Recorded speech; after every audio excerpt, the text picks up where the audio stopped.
Smallbone Deceased by Michael Gilbert. Dramatized for radio by Nesta Pain, with Hywel Bennett as Inspector Hazlerigg, Dominic Guard as Henry Bohun, John Rye as John Cove, and Jill Simcox as Miss Cornell. Smallbone Deceased.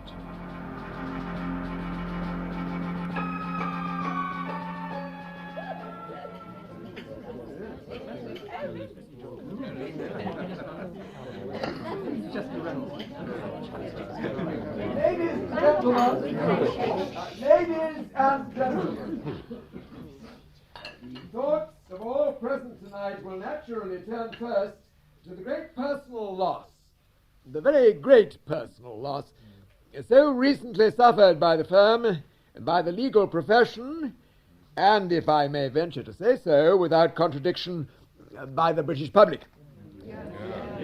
Hywel Horniman, our founder and our late senior partner, was a man whose name will be long remembered. He was not only a great lawyer, he was also a great businessman. Some of you will remember his boast, "In 30 seconds I can lay my hands on any paper which has come into this office over the past 30 years. How many firms of solicitors, I wonder, could say the same? He was a grand old lawyer, a man who had perfected himself in every branch of a solicitor's work, a man who asked nothing of his subordinates that he If could you not hit himself me again with one of those bread pellets, John Cove, I shan't type any more private letters for you in office hours. Delilah. To his partners and staff, the fruits of his knowledge. He died, as I'm sure he would have wished to die, in harness.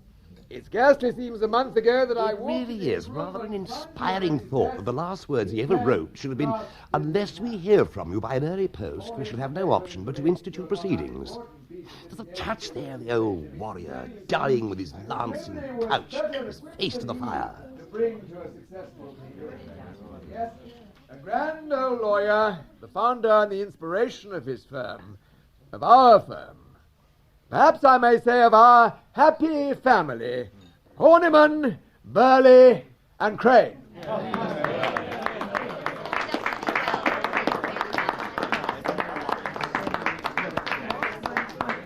Mr. Boone, I'm Miss Cornell, in case you've forgotten. Oh, yes, you're Mr. Horniman's... you were Mr. Horniman's secretary. Still am. I've been handed down. I've been devised and bequeathed. I'm young Mr. Horniman's secretary now. Of course, that's his son, isn't it? The new partner. But come and meet some of the staff. Not that it'll take you long to get to know us all. This is Miss Chittering. She works for Mr. Birley, and Miss Belbath, who works for John Cove. God help her. How do you do? Hello. I'm Henry Bohun. I only joined the firm this afternoon. Why should it be such penance to have to work for Mr. Cove, Miss Belbath? Oh, I expect it's the things he says. I see. And how long have you been with the firm, Miss Chittering? Oh, so long I never admit to it now, for fear people might start guessing my age. It must be quite a responsibility to work for Mr. Birley. It was a very interesting speech he just made. Oh, yes. He's very clever, isn't he, Florrie? Frightfully. I can never understand a word he says. I don't think I was really cut out for that all. You mustn't believe a word of it. What her spelling says we keep trust and puny mortgage with the light of pure phonetics. Never mind, Miss Belbass. What a brains, besides beauty. What are they?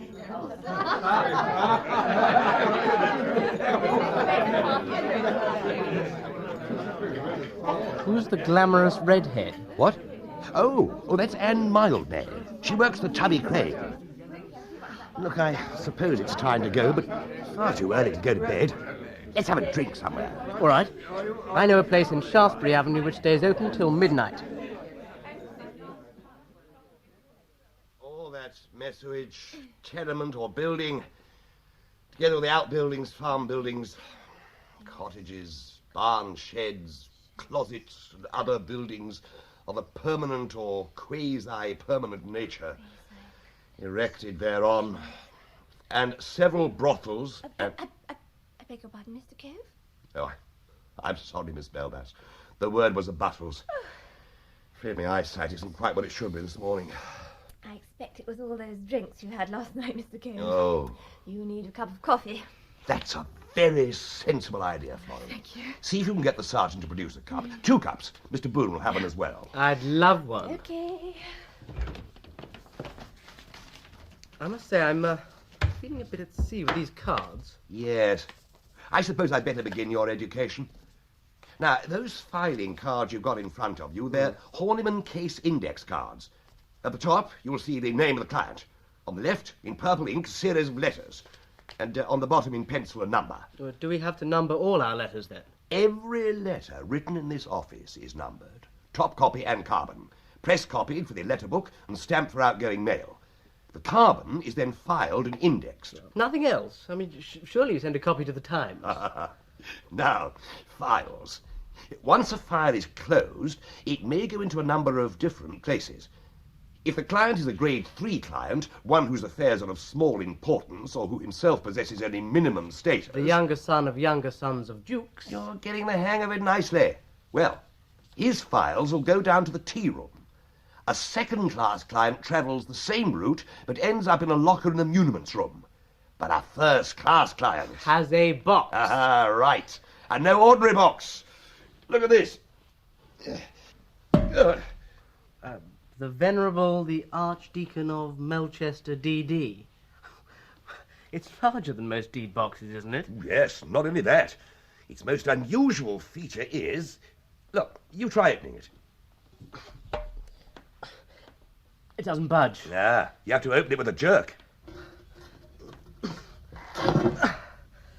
What a contraption.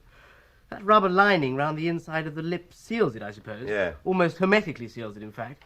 Surely an ordinary deed box is good enough. It was commonly believed in the office that once, years ago, one of Abel Horniman's leases had the signature eaten off by a mouse. A mishap which gave rise to expensive litigation in the Chancery Division.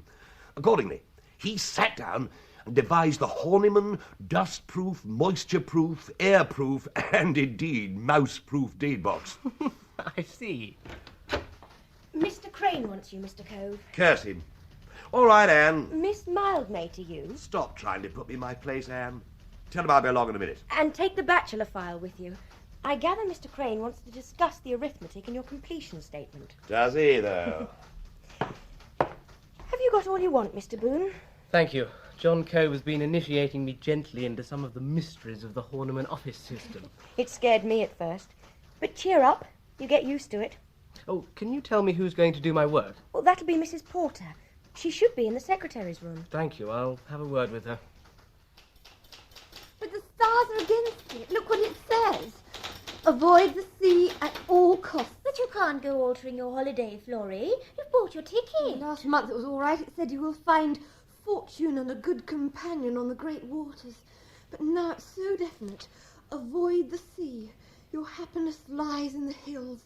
From a sum of money expended now, you will reap a modest benefit in 14 days' time. No, wait. Yes, I have it, of course. What is it, Miss Corning? Yeah, well, last month's paper doesn't actually mention the sea. It says great waters. Yes, it's as clear as can be. You must take your holidays in the Lake District. Great waters and high hills. Yes, I suppose you... And the last bit's quite clear, too. You must take a cheap fortnightly return ticket. That'll save you a modest sum in 14 days' time. Oh, of course. You must make it a walking tour, Florrie. You can have that walking stick, the one the Duke of Laxeter left in the waiting room. And Miss Cornell will lend you her big green rucksack. Oh, have you got a rucksack, Miss Cornell? Since you're so kindly lending everybody else's belongings, why not start with your own dressing case? Oh, no, really. You wouldn't want that on a walking tour, would you, Florrie? Why, it's made of crocodile skin. If your dressing case is crocodile, my fur coat's polar bear. I was assured when I bought it it was absolutely genuine crocodile. Heave-ho, Miss Belbass. We've got to do it all again. I should never have thought it. Thought what? That your fur coat was polar bear. That's just it. It isn't. But you said... Florrie, if you're... my love, you really are the most literal creature on earth. If I said to you I'm dying of hunger, would you hurry out to summon the undertaker? Would you search yourself for traces of strawberry jam if somebody accused you of being a... Mr. Cove. The Duchess of Ashby de la Zouche, questions relating to her claims for dower, Lieutenant General for Fireside's marriage settlement number 3, Reverend the Metropolitan of Albania, Private Affairs. Ah, Miss Cornell. I was looking for the law list. Well, now you're here, I wonder whether you'd help me to sort things out. What I really want to know are the practical points. Who works for who am I under, who signs my letters, for instance? Well, I'm not sure. If they're going on with the old arrangements, I suppose you'll be working under Bob Horniman. I see, but look here, if Bob's taking over his father's work and I'm taking over Bob's work, I mean, what are all these cards? Are these the things Bob used to do himself? Well, let's see. There's nothing much here to worry about. Look, if you really want some stuff to get your teeth into, I'll slip you some of Bob's. He's got some matters there that even tied his old man up. You liked working for Abel Horniman, didn't you? Well, yes, I did. He was a great man. He really was. And a good man to work for, too. I ought to know. I was his secretary for 19 years. What do you think of this, Miss Cornell? It's from Rumbold and Carter about the Stokes Will Trust. They say, according to your request, we endeavoured to contact Mr. Smallbone to secure his signature to the proposed transfer of stock. We wrote to him enclosing the transfer form in duplicate on the 23rd of February and sent him a further communication the 16th ultimo and the 8th inst. In all three cases without receiving any answer. If Mr. Smallbone is absent, abroad, or indisposed... Smallbone? Isn't that the funny little man Father used to dislike so much? I don't think your father and Mr. Smallbone got on very well, Mr. Horniman.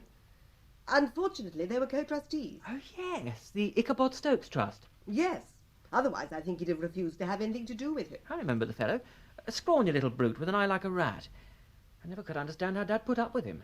I think he found him very trying. If it hadn't been that the Stokes Trust was such a big thing, and of course it was tied up with the Didcotts and Lord Hampstead, I think he might have refused the trusteeship rather than work with Mr. Smallbone. Bad as that, is he? Must be a deuce of a trust. What does it figure out at? We've sold the real property now. It's all securities. At the last account, they were worth just under £500,000. I expect you can put up with a lot for £500,000. But the point is, what's happened to the little blighter? He really is a hopeless person. He never answers letters, and he's apt to disappear altogether and go on a walking tour of Italy. Italy? He's a great collector of pottery. Huh? I believe the two little rooms in the house in Belsize Park where he lives are full of urns and statuettes and heaven knows what. Well, I can see only one thing for it. You'd better slip over to Belsize Park and stir him up. What now, Mr. Horniman? Why not? Go after lunch. I've got an awful lot to do. Take a taxi. The firm will pay. Oh, remarkable man, Mr. Smallbone. The things he's got in that room of his, you'd be surprised. Valuable. Really? But there, I have to get in to dust over 'em. Good heavens. Where on earth does the man sit down? I had his meals in his bedroom. When'll he be back? I couldn't say. But when did he go away? About 2 months ago. But doesn't he tell you when he's going away, Mrs. Tasker? What about his rent? Oh, if it's his rent you're worrying about, you needn't. 6 months in advance he pays. He has his own meters, too. I don't care where he goes or when he goes. It's all the same to me. Why, last year he was away 3 months. I remember it well. What about his letters? There's a few for him. Mostly bills. Well, you might ask him to telephone us as soon as he turns up. It's rather important. I'll tell him.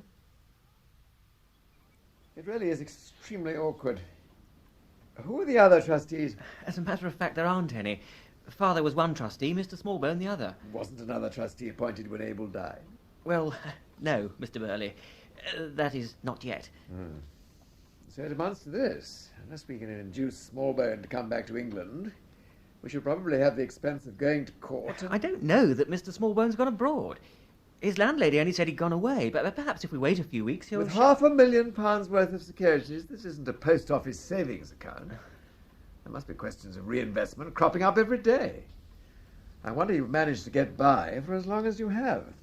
Well, but perhaps it might be a good idea to go through the securities anyway. We could get a broker's opinion. Where are the securities? They're in the muniments room.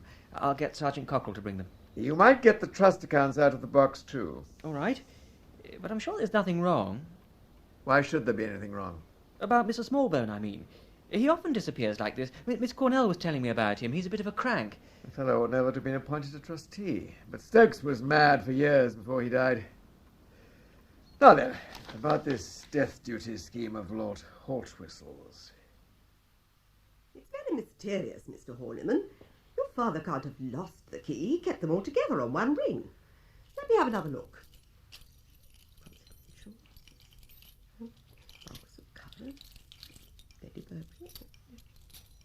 No, you're quite right. There are only 17 keys here, and there should be 18. Stokes is missing. First the trustee, then the key.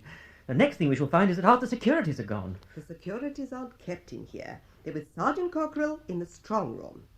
There's nothing in this box but old files and papers and trust accounts. I know, but how am I to start checking up the securities unless I can get hold of the last set of trust accounts? Hasn't Cockerell got a key? I'll ask him to come in. Sergeant Cockerell? Yes, come in, miss. Yes, now then. Sergeant, have you got a key that will open this box? There should be a master key. We thought perhaps... Oh, I know nothing of master keys. I've got keys for the strong room, the lockers, doors, inside doors and outside doors, but not boxes. The partners look after them. I suppose we shall have to get through to the firm that make the boxes. Oh, heavens, that'll take weeks, and goodness knows where Mr. Smallbone will have got to by then. Excuse me, do I understand that all you're wanting is to open this box? That's right, yes. Oh, well, if that's all, I'll have it open in no time. I'll just fetch my hammers.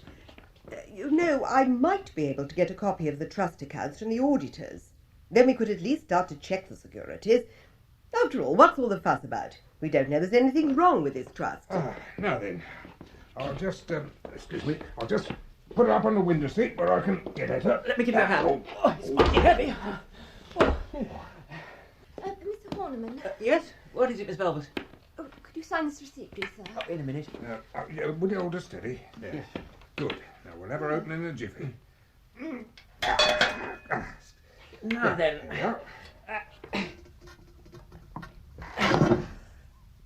My God. What's happened? It's in that box. We've just found him. Oh, for God's sake, can't someone stop that girl screaming?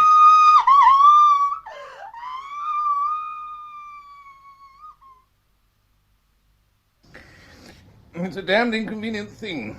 I particularly don't want to take you off your regular work, Inspector, but I don't see what else I can do. With Aspinall and Harvey in Lancashire looking for that blasted maniac, and Cass in Paris. I expect I can manage it, sir. Look here, I better give you a quick outline. At 11 o'clock this morning, a partner in this firm of solicitors, what's their name? Horniman, Birley and Crane, opened one of their deed boxes. The box was supposed to contain papers relating to a trust. What they found in it was one of the trustees, the name of Smallbone, Marcus Smallbone, dead. The late senior partner in that firm was Abel Horniman. Wasn't he the chairman of that committee on criminal law revision? That's the man. He was a big name in legal circles, and he was pretty widely tipped for the next honours list. But if he's dead, sir, I don't quite see how he... But he died about 4 weeks ago. He'd been ill for some time, angina, and I think it would be fair to say that he knew he was booked. I see. And our pathologist's first opinion is that Smallbone had been dead for at least 6 weeks. Possibly 8, maybe even 10. Yes, I understand. Abel Horniman and Marcus Smallbone were fellow trustees, the only trustees of a very big affair, the Ichabod Stokes Trust. That's an obvious line on the thing, of course. It's almost the only direct connection between the two men. And is this trust, is it in order? Well, that's one of the things you'll have to find out, Hazelrigg. Apparently, it isn't as easy as all that. One of the difficulties is that all the papers which might have helped should have been in that deed box. And they were gone? Every one of them. As it was, there was hardly an inch of room to spare.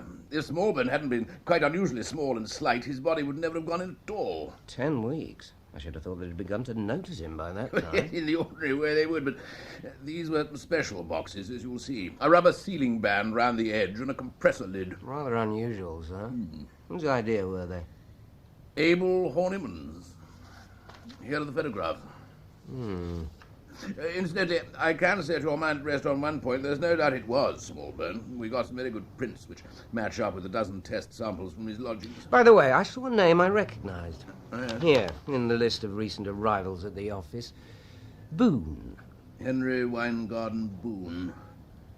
Never heard of him. Who is he? Presumably a solicitor. He used to be a statistician, and before that, an actuary.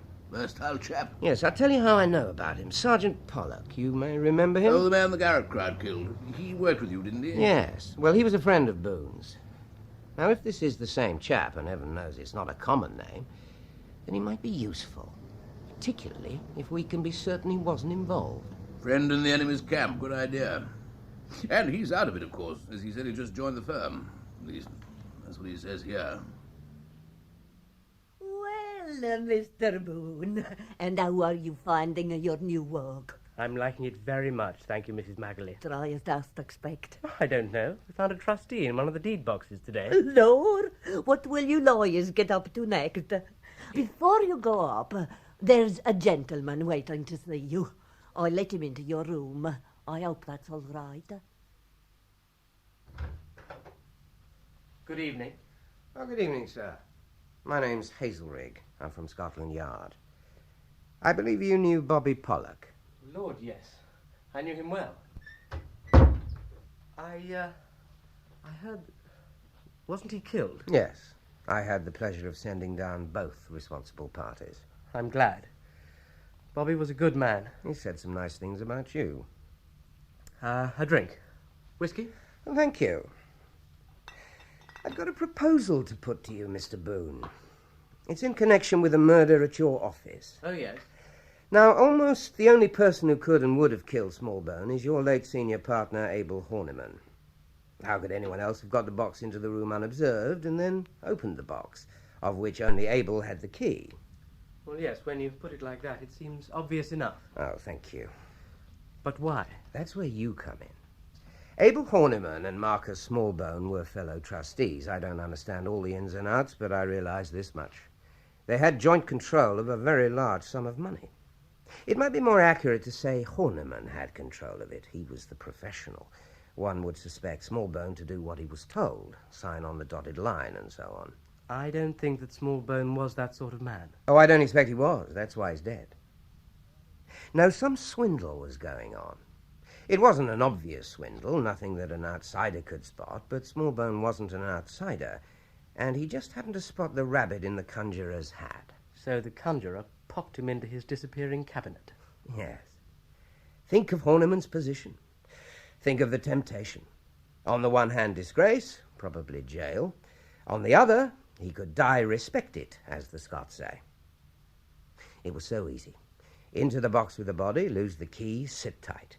Even if it went wrong, what did it matter? The courts would have had to get the deuce of a move on if they wanted to beat the angina that killed him.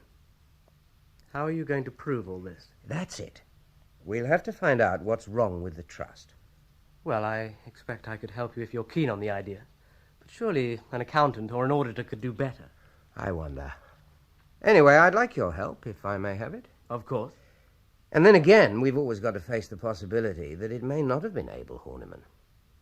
Now, that's going to open up quite a wide field of speculation. List 2, in fact. Yes, all those now on the staff, and just possibly someone who was with the firm but has recently left. I suppose that's possible. I had no predecessor. My typist, Mrs. Porter, came when I did.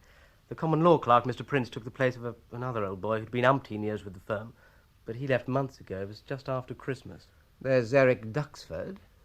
Yes, of course. Quite notorious. Was running another job at the same time as working for the firm and stealing their clients. I gather he resigned last month, just before he was due to be sacked. So he's in the running. Then there's the cashier, Mr. Clark. He only left about 3 weeks ago. No, he's out. He couldn't have done it. He only had one hand. Why does that mean he couldn't have killed Smallbone? Of course. You don't know how he was killed. No, I don't. And I suggest that if you're going to trust me, you don't set traps for me. Sorry. Just second nature. No, it would have been quite impossible. Smallbone was strangled with picture wire. Definitely a two-handed job. I've done jobs in junk shops, in lost property offices, in warehouses, even the mistress's common room at a girls' public school, but never before in my life have I seen one room with quite so much stuff in it. And thank your lucky stars you're in a Horniman office. This is child's play to what you'd find in the office of an ordinary uninhibited solicitor. It's all these books, in open shelves too. Anybody could have handled them. Look at the dust on this one. Queen's Bench, 1860. Who in hell could be interested where the Queen put her bottom in 1860? It looks as if we may take a bit of time before we're finished in here. And we shan't be able to let young Horniman back until we are, so I may as well use it myself. Oh, you've done the desk, I take it? Oh, yes, I've done that. Well, I'll see Mr. Birley first, then. Get someone to ask him to come in, will you? Ichabod Stokes was a Presbyterian fishmonger. He was one of Mr. Horniman's oldest clients. He was a successful man. When he died, he owned almost a quarter of the East Coast fishing fleet. Where did the money go? He left a will appointing Abel Horniman and Marcus Smallbone executors and trustees. Do you know why he chose Smallbone? They shared a common interest in collecting pottery. My impression was that neither was really very knowledgeable on the subject. However, they used to correspond at some length, I believe. Was the will all right? Entirely so. There were no close relations, and the money was left to perfectly reputable charities, mostly to do with fish. So now all you have to do is to divide the income among these charities. In theory, that is so. In fact, it is not so simple. When Ichabod Stokes died, his estate consisted of a certain amount of real property. He bought a number of farms cheaply at the time of the 1931 slump, and there were the assets and goodwill of his various businesses which had to be valued and paid out. However, you can take it that by now everything has been realized and invested in securities. Can you give me some idea of the value of the trust? After the payment of death duties, it amounted to about £500,000. £500,000? And all invested? So it'll be just a matter of checking the stocks and shares, I take it. In theory, yes. In fact, no. We are allowed some discretion in the investment of the trust. The fund was to be kept in the best possible state of investment compatible with security. This means that shares were bought and sold to meet the demands of the day. It is not, therefore, possible, without looking through all the recent files and folders, to say exactly what the trust fund ought to consist of. And where are all these files and folders? They were in the box. I see. Does that mean you'll never know what... Certainly not. But a little time will be required before we are in a position to be precise. I see. Well, I should like to have the information as soon as you can get it, Mr. Birley. Of course. Now, if Abel Horniman had been embezzling funds, do you think he would have taken them from this trust or from some other one? It's a question which scarcely merits consideration. But I'm asking you to consider it. The question is purely hypothetical, and I should like to have your answer. Very well. I'll give you my answer as a hypothesis only. The Stokes Trust would have been a suitable vehicle for fraud for several reasons. First, because the only other trustee was a layman. Secondly, because the funds were all here and under our effective control. They had to be, as Abel was constantly buying and selling, so no questions would be asked. Thirdly, the beneficiaries were all charities. The secretary of a charity is, as a rule, very pleased to receive his annual cheque and is unlikely to question its amount too closely. I see. Well, thank you, Mr. Birley. Or perhaps you would ask Mr. Bohun to step along. My secretary will find him for you. Young man, pour yourself out a second cup of tea, do. Oh, thank you. And be guided by me. Never take in lodgers. Go to the poorhouse, go to prison, commit arson, larceny and what you like, but never take in lodgers. You found Mr. Smallbone was... Take Mr. Smallbone, a quiet man, an inoffensive man, a good player. Never should I have thought that by his deeds he would have brought anxiety to my bosom and police to my house. The sugar's behind a clock. No, I don't. 5 years ago I came here to lodge, put down 6 months' rent on the table, the one we're sitting at this moment, and said to me, Mrs. Tasker, I'm a rolling stone, I gather no moss, but somewhere I must have to lay my head. The first floor front pair's vacant, I said, and use of the ring at the back for cooking, and that's all that passed between us if I go to my maker tonight.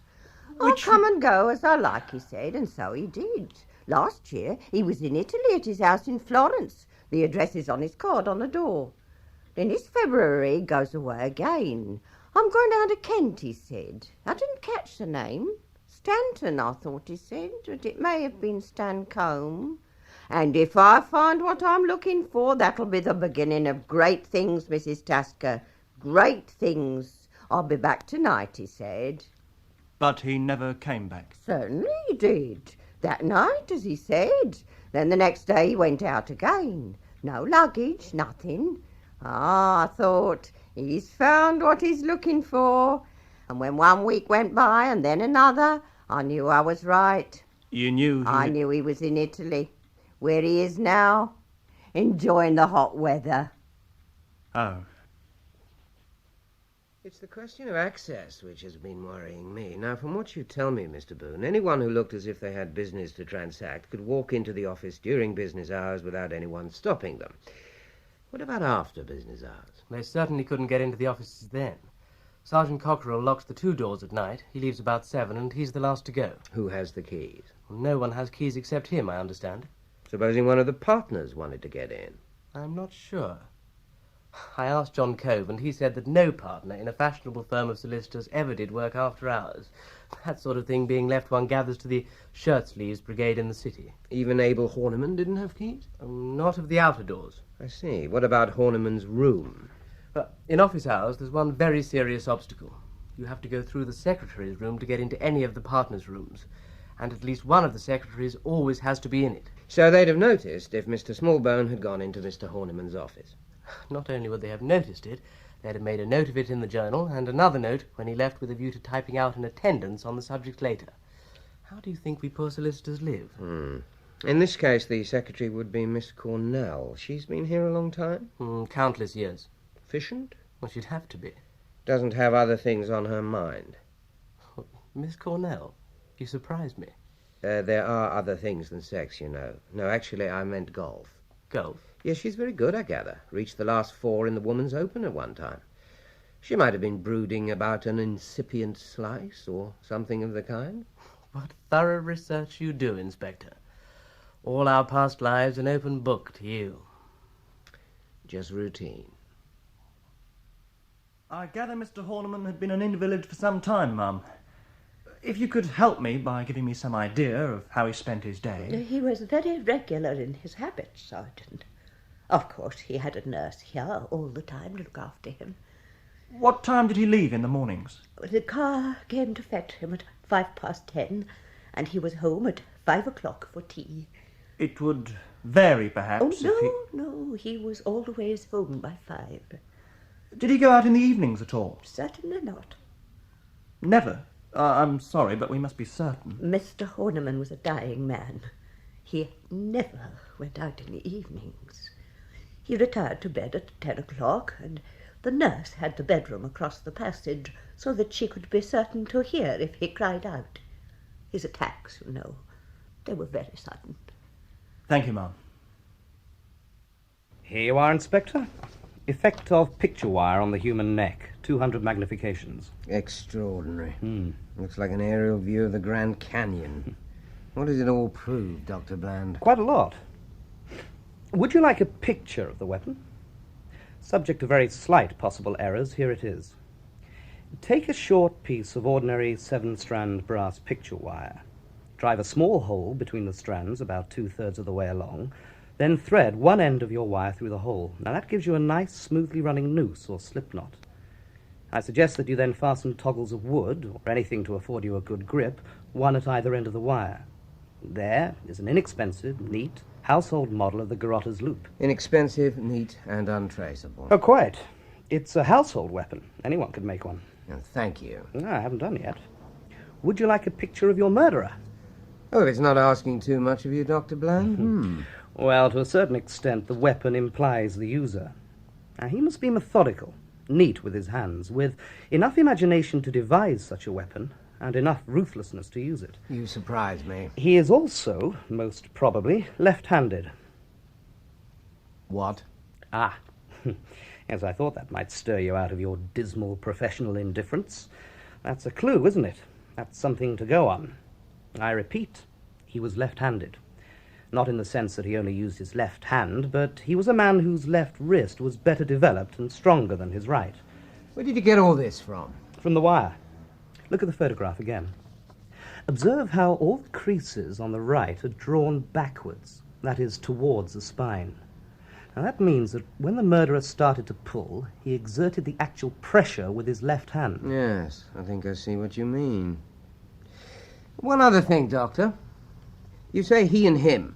Is that certain? Could it have been a woman? Oh, certainly. A man or a woman. Using this little weapon, all you need is the initial surprise.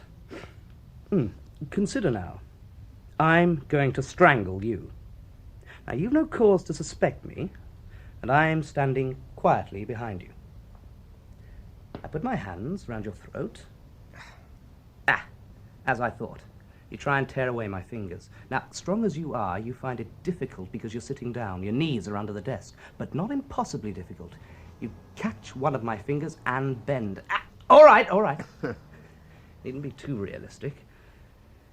But consider the murderer who was using a wire loop. Now, it's strong. It's as sharp as a cheese cutter. And it's an inch into your neck before you know what's happening. You can't shout, and there's nothing to catch hold of. You can't get as much as a tip of a finger between the wire and your neck. Yes, I think a woman could kill a man with a weapon like that. I gather you want me to go through all the accounts and papers of the firm, Inspector. Yes, Mr. Hoffman. I want to find out if they're solvent. If they are, I want to know how their profits today compare with their profits, say, 10 years ago. And I want to know about anything which doesn't quite fit in. Very well. I've given instructions that any books or papers you want are to be shown to you. If you find anything's being kept from you, that'll be helpful too. Yes. I gather the late senior partner's your chief suspect. Not anymore. He was the man who ought to have committed the murder. He was the man who had every reason for removing Smallbone, but he's out. It's virtually impossible that he could have done it. You off now, Boone? I think so. It's been quite a week, hasn't it? Never a dull moment. What about a drink? Never known to refuse one. I'd better warn Mrs. Porter. She's on with me tomorrow. What do you mean on? Tomorrow's Saturday. Oh, yes, of course. You only arrived on Monday, so you wouldn't know. We always keep a skeleton staff here on Saturday mornings, you know, to tend to telephone calls, deal with any important letters. Do you? Who has to do it? We do it in pairs, in turn. You mean that on Saturday mornings there are just two of you in the office? One qualified man and one secretary? Yeah, that's the style. What's so madly exciting about it? Tell me, who opens up the office on these occasions? Sergeant Cockerill.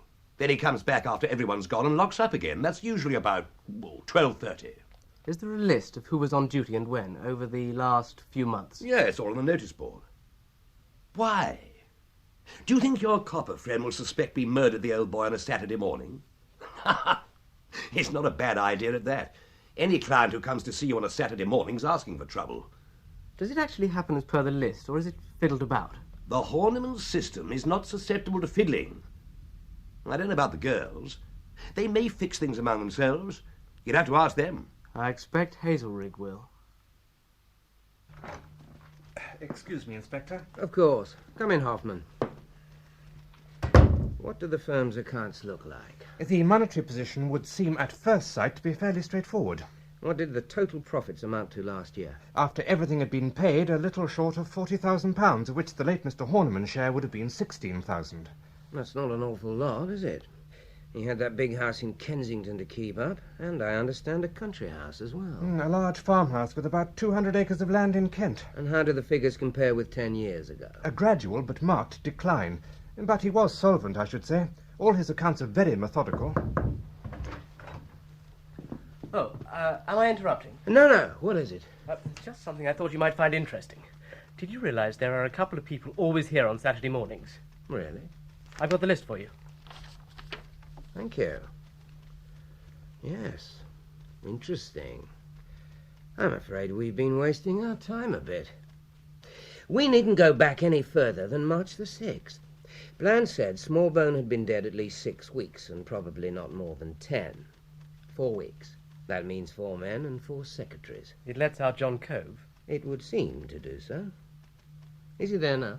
Yes, shall I call him in? Please, I'd like to ask him some questions. John? Coming. I'll get back to my books then. Yes, thank you, Hoffman.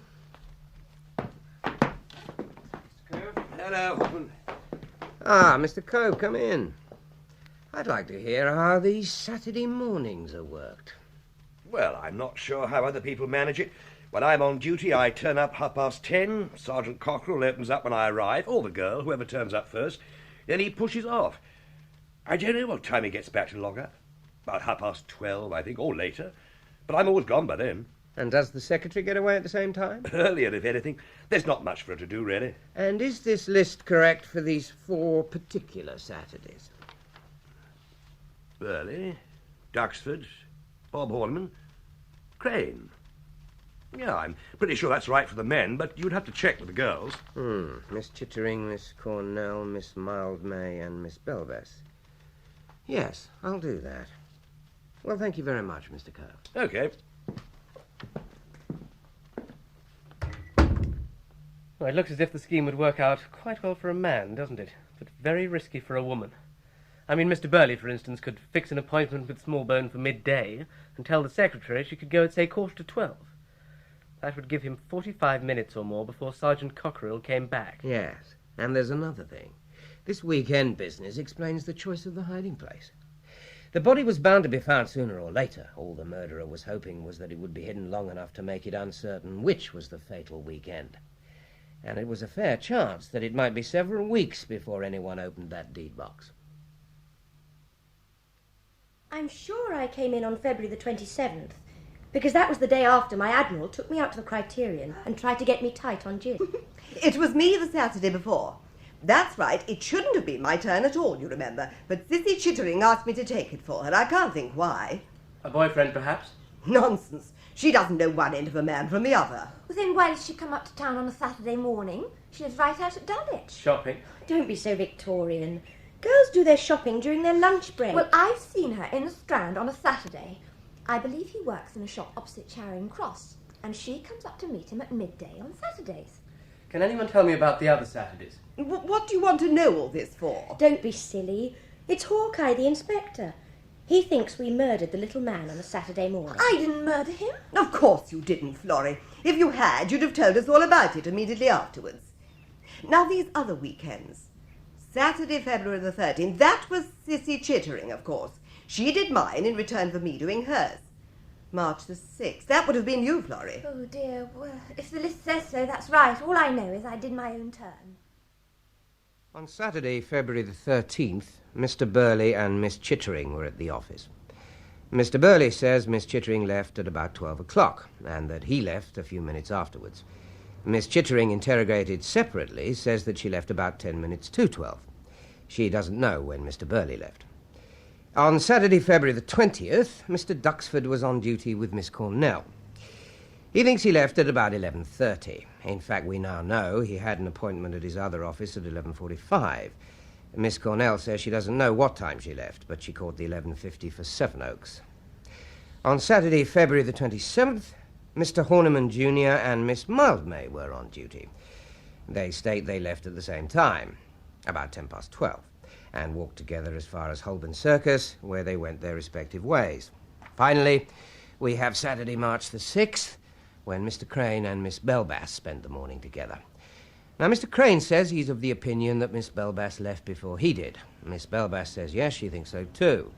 Mr. Crane says, on thinking it over again, he recollects that Miss Belvas was still in the office when he went and must therefore have left after him. Miss Belvas, re-questioned, says yes, she thinks that's right. I think they're all lying.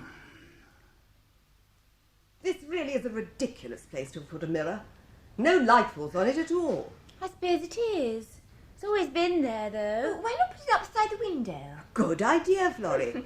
Only someone will have to unscrew it first. We'd better get hold of Sergeant Cockerill. Oh, why bother the sergeant? It's only 2 tiny little screws.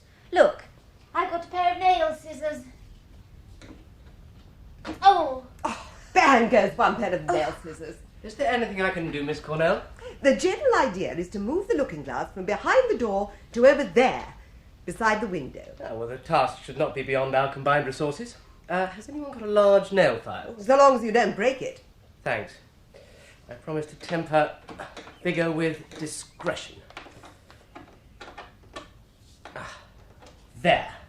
Now, if I may use your scissors for a moment, Miss Chittering. Well, you can't make them much worse. Thank you. Now, is this where you want it? Yes, that's very good. Right then. 2 little holes. First. Boone, Mr. Crane's ringing on the office phone for you. Well, sorry, I'll have to leave it then. Just like men. Begin a job and leave it in the middle. I suppose I shall have to do it myself. Hand me one of the screws, Sissy. Damn! Oh, heavens, that's for me. Oh, thank goodness the glass hasn't broken. What are you up to now? These wretched screws. I've got one of them. The other seems to have rolled. Yes, there it is. It's got under my desk. I can't quite get at it. It's lucky you're back, Mr. Bohun. Could you just lift the corner of this desk? All right. I suppose sometime I shall be allowed to do some of my own... If I lift the desk a little higher, can one of you pull it out carefully? Don't tear it. Yes. Here he comes. Marcus Smallbone. Is that his writing? The dead have spoken. Nonsense, Florrie. It may have been written months ago. Years, even. Yes, it's his writing, all right. It doesn't look very old. Well, there's one thing about it. It never came to this office, not in the ordinary way. Look, it hasn't been numbered or stamped. It hasn't even been punched for filing. What does it say? Dear Mr. Horniman, I write to confirm our arrangement. I will be at the office at 12:15 on Saturday. I hope what you will have to tell me will be satisfactory. Marcus Smallbone. I think this ought to go straight to the inspector. Did you notice anything odd about the letter? No. Oh, except as Miss Cornell pointed out, it hadn't been filed or marked. Didn't you think that the signature was a bit high on the paper? It had the effect of cramping the rest of the letter. Well, the spacing did look a bit amateur, but then I don't suppose Smallbone was much of a typist. No, I don't suppose he was.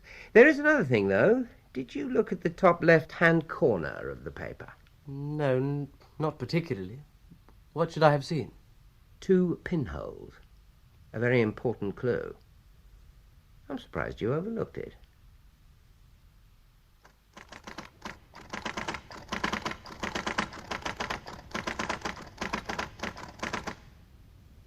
I ought to have told Mr. Birley I couldn't possibly finish typing this engrossment tonight. I should have said 11 o'clock tomorrow was the very earliest. 6:30. Oh dear. I wonder why the light's gone so dim. I can't see properly. Oh, I'll have to finish it, I suppose.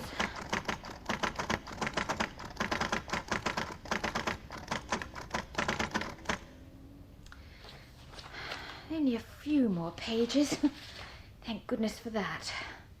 I ought to be finished before Sergeant Cockerell comes to lock up at 7. How silent it is when nobody's here. What was that? I thought I heard someone coming up the passage. Oh. There. Locked. I probably just imagined it. These old buildings often creak at night. There's not a sound now. The handle. It's turning. If I stand on a chair, I can see who it is through the fan light.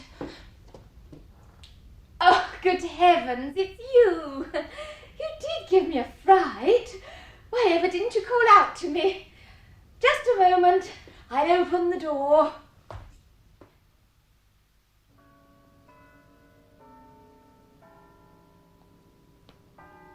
Evening, Mr. Mason. Evening, Sergeant. Working for your overtime? Oh, I'm just going to lock up. One of our girls is staying late. I said I'll be back at 7. I'll walk along with you, Cockerell.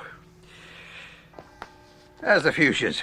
Oh, it's early to tell. They look healthy enough, but a late frost could take them all off. Oh, we shan't have any more frost now. With a government like this one, you could expect a frost in August. There's no light in your offices? No. I expect she's gone. I better make sure, though. You never know with girls nowadays. Probably left the fire on. Mr. Mason. What is it? What's up? Have you got a telephone in your lodge? Yes, but now, come on. There's no time to lose. I've got to get the police. The same method as Smallbone. With a little luck, we should be able to alibi half of them clean out of it this time. It looks as if 6:30 to 7 is the important time. All virtuous office workers are home by 7. They should have been home, but things don't always work out the way they should do. We'll get onto it straight away, Plumtree. We'll need cooperation from the county police force for the people living out of London, The thing is to catch them all as soon as possible, and I want to have the reports in front of me by tonight. At approximately 7:20, I arrived at the address which had been indicated to me in St. George's Square, Pimlico. I was informed by a lady, whose name I afterwards understood to be Miss Birley, that her brother, Mr. Birley, had not yet returned home. As I was interrogating Miss Birley, Mr. Birley arrived. He seemed surprised to see me and appeared to be considerably upset. He stated that owing to an alleged electricity cut, he had been forced to wait for 52 minutes on the platform of Charing Cross Underground Station. Such a thing had never happened to him before. He stated that, in his opinion, the government was totally... Miss Belbas, when interrogated, stated that she had entered a Northern Line train on the Edgware branch at Tottenham Court Road Station. The train came to a halt somewhere between Mornington Crescent and Camden Town. When the train had been stationary for some considerable period, the lady next to her had asked her what she thought would happen if there was a fire. Miss Belbas had replied that they would all be burnt to death. The lady had thereupon uttered a number of hysterical screams. Miss Belbas was of the opinion that people who were unable to control themselves should not travel in underground trains. It's all too incredible to be true. Out of the members of List 2, the possible suspects, 5 seem to have got stuck at unidentifiable spots round the London transport system. And John Cove and Eric Duxford. Quite. They alibi each other, and there are independent witnesses, so they're out of it. But Bob Horniman didn't go home at all. Seems he never does go home on Tuesdays. It's his landlady's night off, so on that night he eats out. Well, that should be easy to confirm. I'll believe it when it happens. Miss Cornell had to walk to Charing Cross, owing to crowds trying to go by bus. Missed the 6:10 for Sevenoaks, caught the 6:40. Train didn't start till 7:20, reached Sevenoaks at 8:15, saw no one she knew. Miss Mildmay left the office at about 6:20, waited for 20 minutes in Holborn for a bus, then gave it up and walked home to Kensington. Arrived at 8 o'clock. That's about the strength of it, and I'll tell you what it all adds up to. It adds up to a hell of a lot more work. I suppose you haven't overlooked Sergeant Cockerill. No. Now, Sergeant Cockerill saw Miss Chittering at about 6:25, and she told him she had an important engrossment to type for Mr. Birley. He said he would come back and lock the outer door at 7, by which time Miss Chittering hoped she would have finished. Sergeant Cockerill walked round to the Fall of Troy, a small public house on this side of Fetter Lane, where he spent 30 minutes drinking gin and warm water and talking to the landlord. At 7 o'clock he returned, and happening to meet one of the inn porters, walked with him to the office. And is all that... Oh, yes, fully corroborated. The landlord and 3 of his saloon bar cronies. Completely corroborated. I see. You know, I'm sorry for the girl. I mean, that goes without saying. I don't suppose she even knew why she was killed. Nevertheless, there's one thing to the good. It means that now we shall be pretty certain to catch the murderer. How do you work that out? I look at it like this. The first murder was prepared. The murderer was able to choose both opportunity and place carefully, and he had plenty of time to work out the angles. There are people with minds like that. The sort of mind that can cope with a double-dummy bridge problem and work out all the variations. But you face the same man with a snap decision in the actual play of the hand. That's when expensive mistakes get made. I hope you're right. Ah, well, routine. Sergeant Plumtree's checking on young Horniman's alibi now. Perhaps if you could tell me which table the gentleman sat at. I'm afraid that's exactly what I can't do. Well, since neither of the waitresses recognised the photograph, Thank you very much, then, madam. But I tell you one thing. You say he was at his table for an hour. Now, I'm sure the girls would have remembered that. 6:30 to 7:30 is a very good time for tips, and well, if anyone sits on for too long after their meal, they'll get up to almost any dodge to get rid of them. I've even known them spill a whole pot of hot coffee. I should say he might have been in and out for a quick snack without their remembering him, but not for an hour. No, I'm sure of that. Well, let's have a deco then. Oh, yeah, she's one of our regulars. Been coming up and down on this line for 15 years. She's a golfer, isn't she? That's the one. Now, can you tell me about what time she got here last night? Last night? You know what happened here last night, don't you? Yes. Yeah, well, with one thing and another, what with the people who was on the trains trying to get off and the people who was off trying to get on, if my own mother had come up and spoke to me, I shouldn't have remembered it. And she's been in her grave these 10 years. So Miss Cornell may have been on that train or she may not. That's cheering. Never mind. We've been able to check Miss Belbass's alibi. The woman who screamed? Yes, she came forward. Come in. There's Mr. Heyman to see you, sir. He brought this note. Yes. Yeah, show him in. Yes, sir. Thank you, Plumtree, that's all. Very good, sir.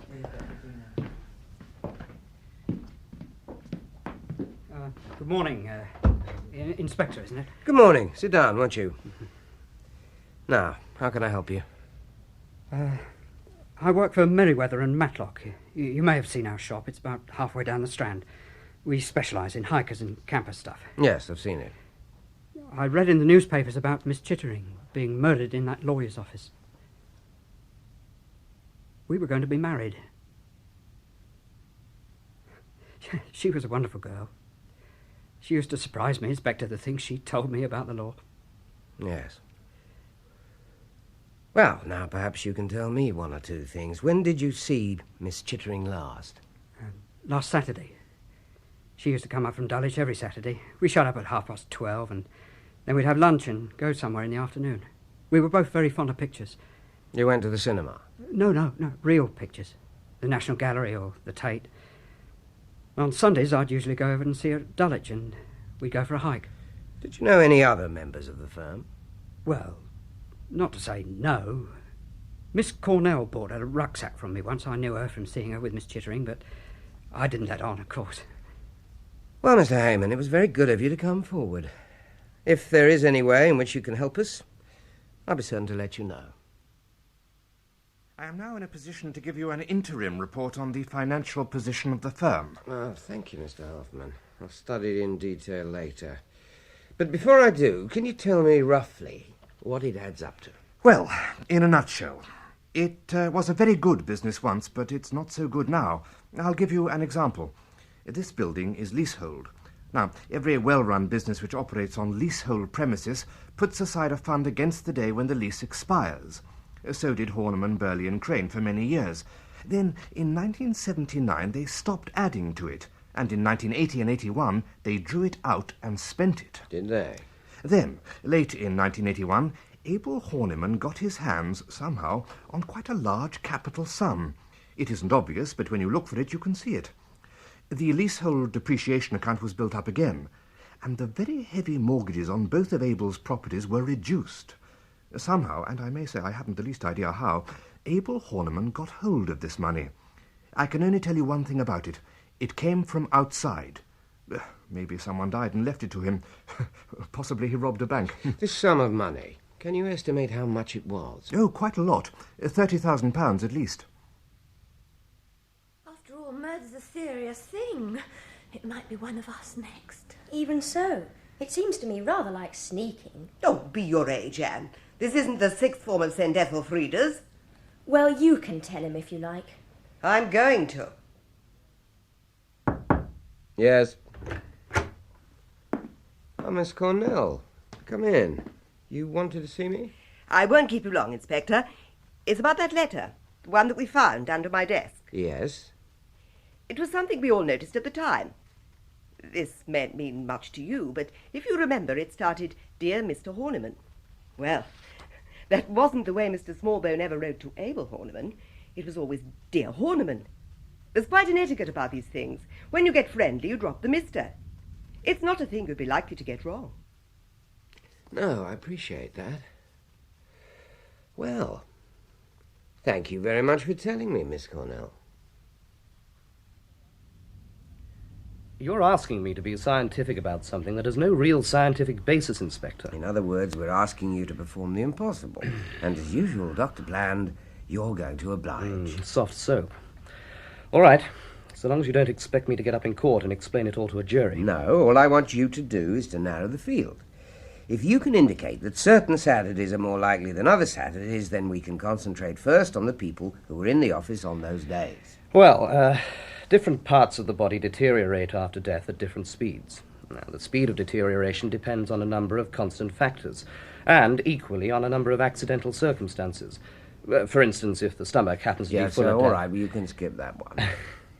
Well, generally speaking, I have been helped a great deal in this case by the fact that the body remained, or so I have assumed, in the same very confined space and at a fairly constant temperature. And your decision?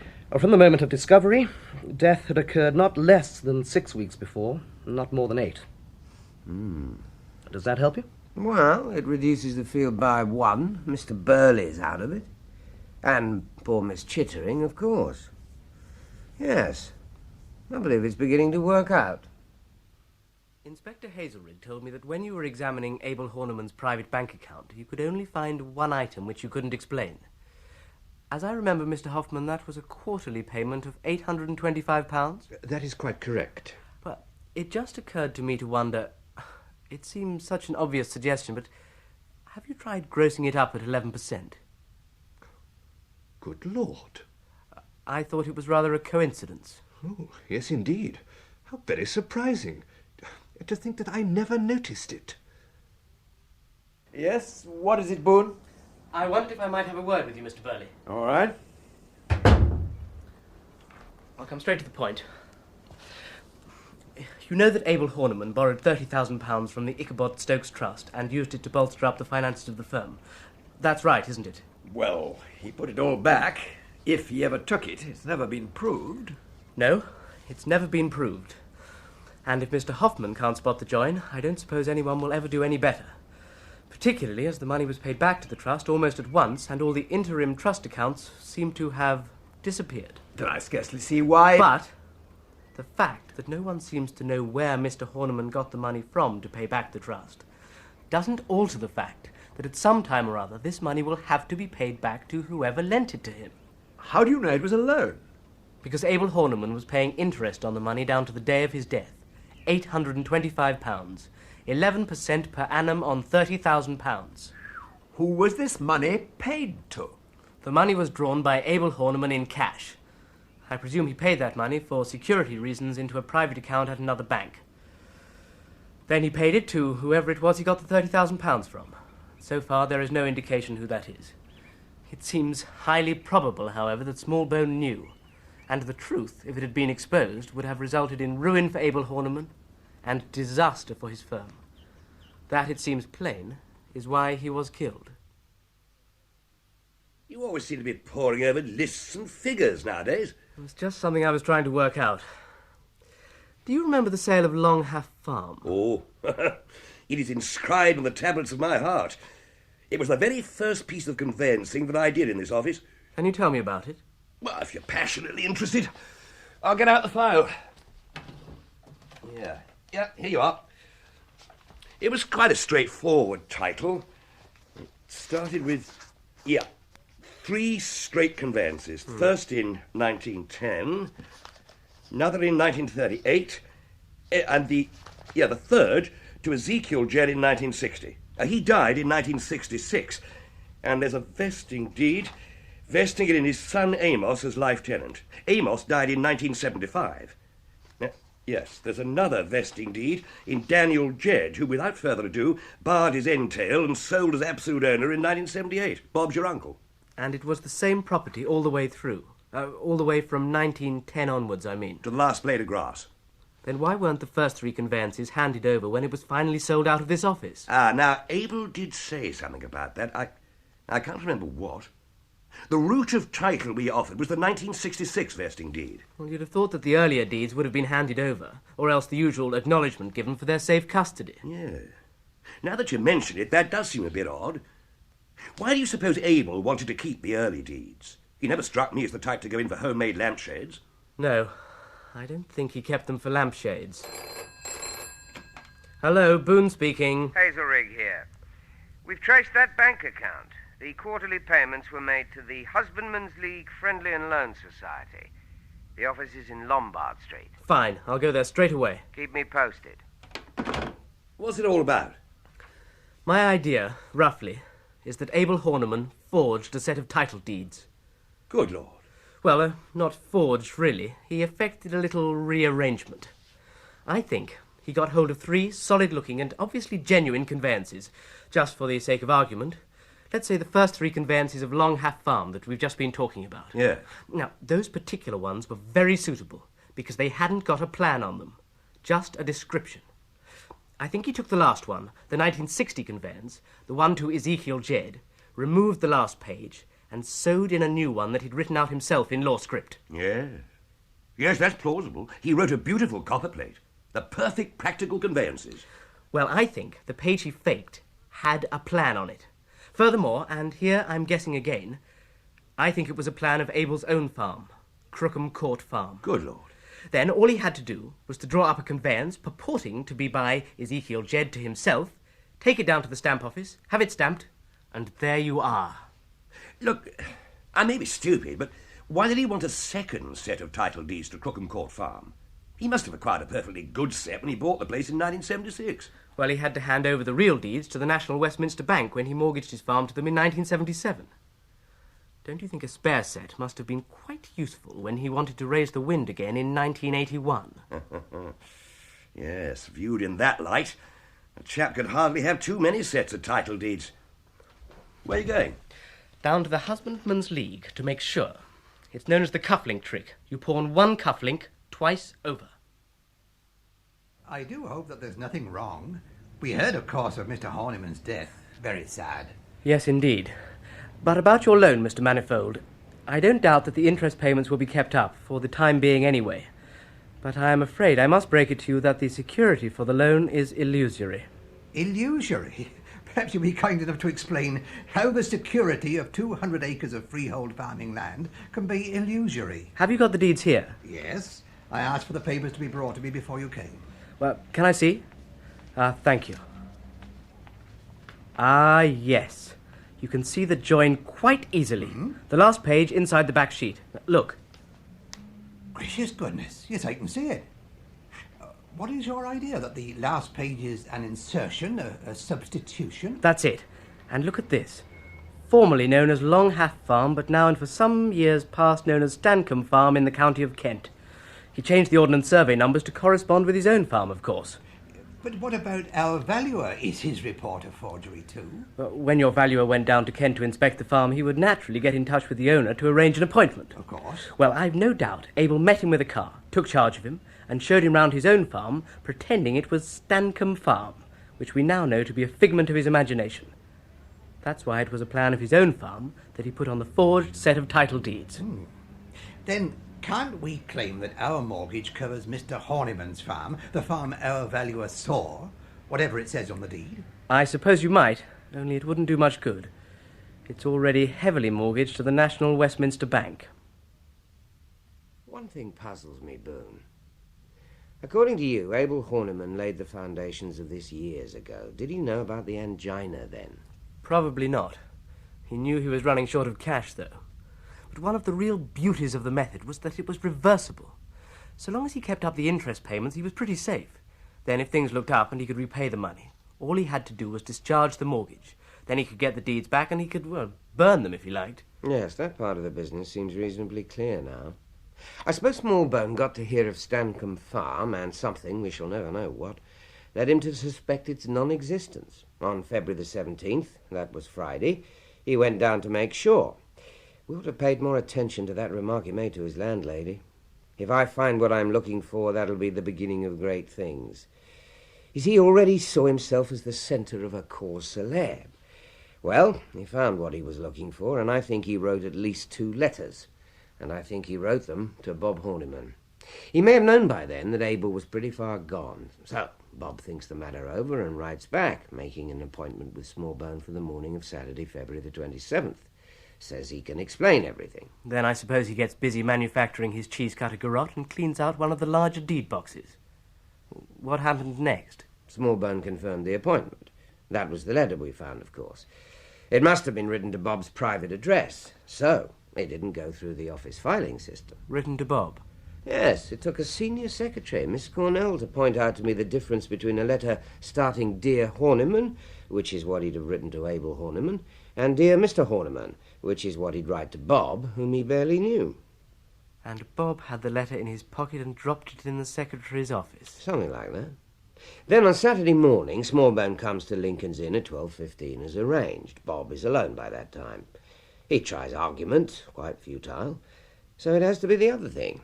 Into the box with the body, chuck away the key, sit tight. Have you got any direct proof? Oh, you don't often get direct proof of murder, but it's starting to add up. The time of the second murder, for instance. 3 or 4 people haven't got a firm alibi for the time that matters, but Bob Horniman, so far as I know, is the only person who's troubled to offer us a false one. You're sure of that? Morally certain. I'm prepared to put every single waitress in the restaurant he says he went to that night into the box to swear they've never set eyes on him. If you're right about the Smallbone murder, Anne Mildmay is going to be a pretty awkward witness for Bob Horniman, isn't she? She was on with him that Saturday morning. He must have asked her to say they walked together to Holborn Circus when in fact she left him alone in the office. Or if they did go out together, it must have been earlier, so that he'd have time to get back and get into the office again. He might like her out of the way. We'll try and nail him this weekend. There's a cottage he goes to on the Norfolk coast. Goes sailing from there, they tell me. Yes, I've always got on very well with Anne Mildmay. Why? Could you possibly have her to stay with you this weekend, Miss Cornell? Friday night to Sunday night? That should cover it. I could ask her. I suppose it's no use asking what this is all about, Mr. Boone. I'd much rather you didn't. Just for 48 hours?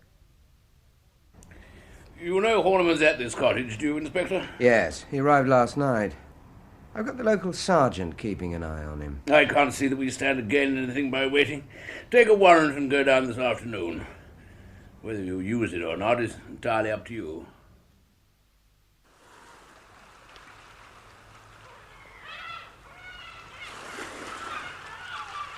I don't like the looks of it, sir.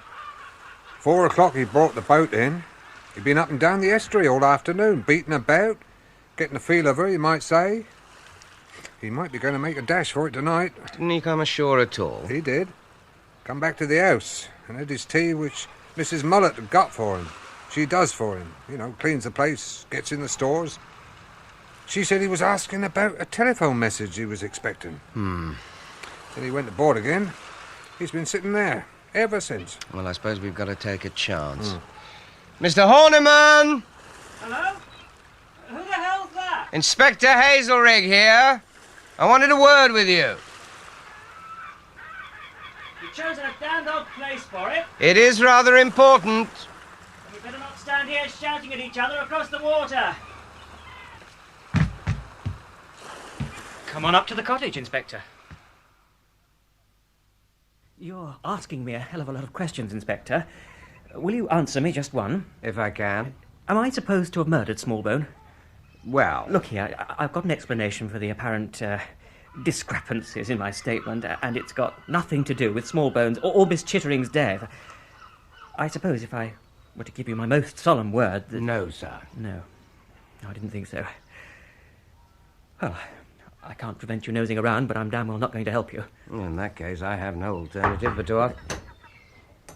Oh, you're back, Mr. Horniman. Your telephone call came through, sir. I wrote it down like you told me. There it is. Thank you, Mullet. Very good of you. Not at all, sir. I shall have to ask you what it says. AZ negative. Thank God for that. Excuse me a moment, I've got to telephone Seven Oaks. Before you telephone anyone, Mr. Horniman, Yes? perhaps you'll explain what it's all about. It's Anne Mildmay, of course. I'm in love with her, and when you allow me to telephone, I intend to propose to her. And that message? Yes, I thought... We both thought that she was going to have a child. My child. Now we know she's not. She's had an Aschheim-Zondek test. This was the result, so now it's easy. I can ask her to marry me. I should have thought that if she had been going to have a child, you would have felt bound That's just it. I should have felt bound. So would she. It would have been a hopeless basis for a marriage. If you say so. Now, if you'll please explain. Of course. Well, the evening Miss Chittering was killed, Anne and I were having dinner together at a little restaurant in Frith Street. Do they know you there? Well, they ought to. I've been going there on and off for the last 10 years. Yes, well, you can give me the name afterwards. Now, what about the Saturday? Oh, well, that really was rather awkward. You see, that was the day, well, that was when all the trouble started. You mean to say? Yes, I'm afraid I do. Oh, no wonder you were too busy to answer the telephone. What? We traced a client who had rung no less than 3 times that morning. We thought it very suspicious. Actually, we packed up and left at about 11:15. We didn't feel much like doing any office work. Anyway, Anne was determined we must keep the business between us dark until... Quite. And you felt it sufficient reason to mislead the police, to give a false alibi, and to waste the time of the police in checking. I know, of course, we oughtn't to have done it, but I thought she might turn me down if I didn't agree to do what she said. And it was only until the result of the test came through. Besides, it never crossed our minds we could be suspected of... Please, do you think I could call Anne? She's staying with Miss Cornell.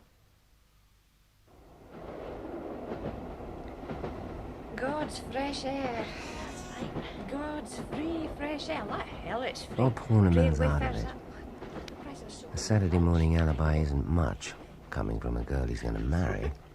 But the two murders were quite definitely committed by the same pair of hands. The post-mortem marks on the neck show that. The fractional left-handed pull which hallmarked both killings. It must be the same person. So if the Soho restaurant confirms Horniman's alibi for the time of Miss Chittering's murder, then he's definitely out of it. There's that letter from Smallbone, of course, but it could be a plant. Those pin marks. Some people pin checks to a piece of paper with their signature on it. Lawyers get them every day. So remove the check and type a letter on top of the signature. Forgery without tears. You see them going off from Paddington, Torquay, Painton and places like that. Piles and piles of luggage. I don't call that a holiday. Nor do I. But take a nice large rucksack. God in heaven, what idiots we've been. I beg your pardon? When does this train stop? It doesn't stop. It's straight through to London. Well, then stop it. We must.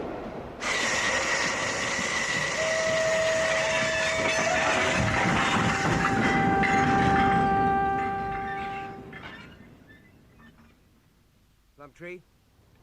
Now listen. Just listen and don't ask questions. I've just stopped the Cromer Express and I reckon I've got about 2 minutes. Get hold of that chap Heyman, the shop assistant in that bag shop in the Strand. Yes, Miss Chittering's boyfriend. I want to find out when Miss Cornell bought a rucksack there. Now, was it on the morning of, let me see, Saturday, February the 20th? Play fair, don't lead him on the date. If he isn't at home, put out a general alert. But find him. Right. This train is now due at Liverpool Street at 10:15, and I want you to get the information and meet me at the station with a police car and a good driver. Yes, I know it doesn't give you much time. You look as though that telephone call brought good news, Anne. It did. Bob's asked me to marry him. And what did you say? I said yes. In my day, that sort of thing was done to soft lights and sweet music, not over the telephone. There were complications. Well, I suppose I've been making a silly fuss. But I thought I was pregnant, and I didn't want a shotgun wedding. I mean, I'd never have known if he would have married me if he hadn't got to. Involved. But now I know I'm not pregnant, so I can come clean about everything. That Saturday morning we were on duty together. Well, actually... Not what one expects in a Horniman office. We went off to Norfolk together on the midday train. And we were having dinner together in a restaurant on the night Miss Chittering was killed. I hope the police aren't going to be furious about the stories we made up. They'll get over it. So everything's splendid for you. Engaged and cleared in the eyes of the law at one stroke. Well, but you can't think the police suspect... I'd rather think things weren't looking too good for Bob Horniman. Now you can clear him. Or clear each other. We must have a drink to celebrate. Here we are. Whiskey. Will you open the bottle while I fetch glasses? Oh, of course. Yes. Doubles, don't you think? Here you are.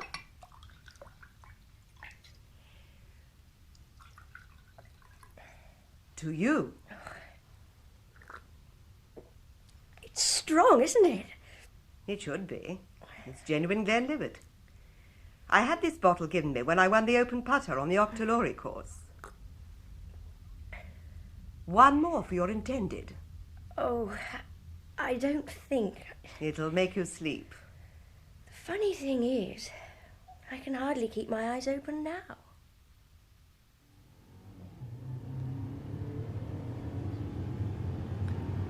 I wonder if everybody's been as stupid as I have. That letter from Smallbone, beginning Dear Mr. Horniman, as Miss Cornell so carefully pointed out, of course it was planted by her. That dropped screw was a manoeuvre, and a clumsy manoeuvre at that, to give her an excuse to produce the letter from behind her desk. She thought that things were beginning to point to her, so she decided to implicate Bob. Ah, good. Sevenoaks at last. And why didn't we remember that playing golf develops your left wrist? Anne Mildmay could be in danger. It's she who's giving Bob an alibi for that Saturday morning. They were on duty together. And it's my fault that she went to stay with Miss Cornell, so it's my responsibility that nothing happens to her. I'll fork right here, I think. Of course. Miss Cornell did her Saturday with Eric Duxford, and on his usual form he'd be in for 10 minutes and away. Anyway, he had an appointment at his other office. And then all that speculation about the key of the deed box. Of course, the one person who could easily lay hands on it was Miss Cornell. And she could fix the appointment with Smallbone any time she wanted. As for Miss Chittering's death, she'd no real alibi for that at all. Nobody remembered her on the train, and she lived alone. Ah, getting near now. Oh, good. A policeman.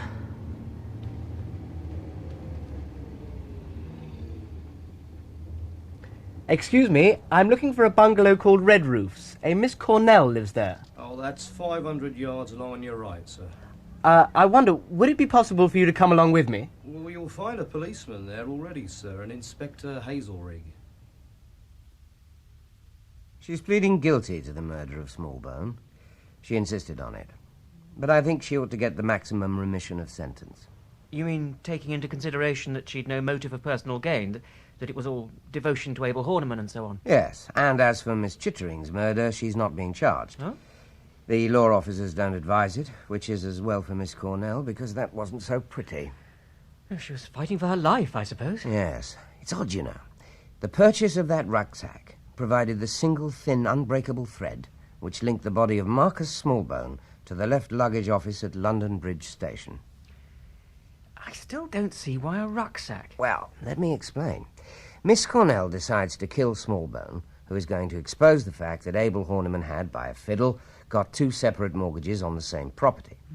Now, she has to devise a hiding place where the body may lay hidden for some little time. And what better than a Horniman deed box? So handy, so capacious, and so fortunately airtight. But what is she to do with all the papers and files in it? Of course, the rucksack. Exactly. So on that very Saturday morning, she buys one, dumps the papers in it after she's put Smallbone's body in the deed box, and leaves it in the London Bridge left luggage office. It was a bit of bad luck that the rucksack was sold to her by Miss Chittering's fiancé, who recognised her and told Miss Chittering about it, who blurted it out in front of virtually the whole staff. Including me. She kept her head at the time and just turned the conversation. Yes, but I reckon she knew from that moment what would have to be done. Poor Miss Chittering. As you say, not a pretty business.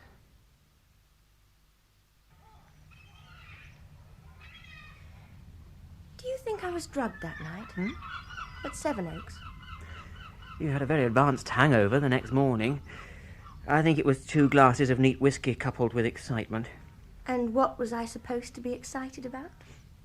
The prospect of marrying a farmer. The joke of it is that I decided to take up farming to get away from paperwork. And now, milk marketing, cows in calf, feeding stuffs, estimated quantities. And I haven't even got a secretary. No, you haven't.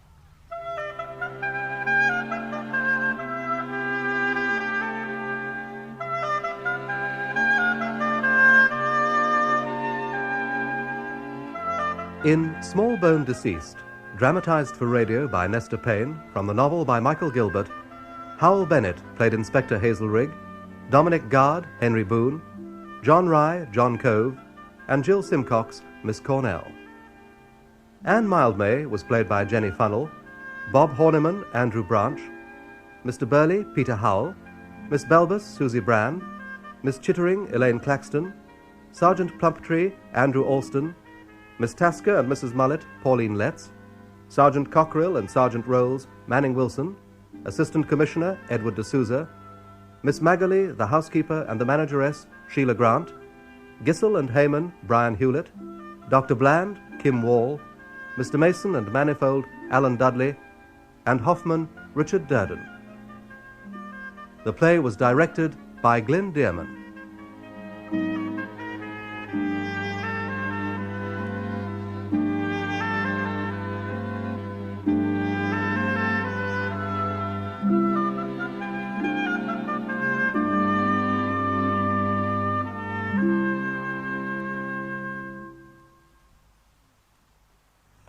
Crime at Christmas continues tomorrow on a slightly different tack.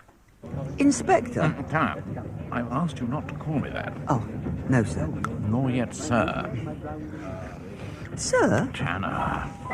Inspector French and the Starvell tragedy. Inspector French of Scotland Yard has just completed a most interesting case when he receives an offer he simply can't refuse. How do you feel about a trip to Yorkshire? Well, I was rather hoping for a breather, sir. Right. This is the very thing. More like murder. The detective constable assigned to assist French on the case is, well, green. There's an eerie house that's just burned to the ground and 3 dead bodies have been found in its ashes, but there is a pretty girl in the affair. She's a young lady with a fondness for flower shows and other things.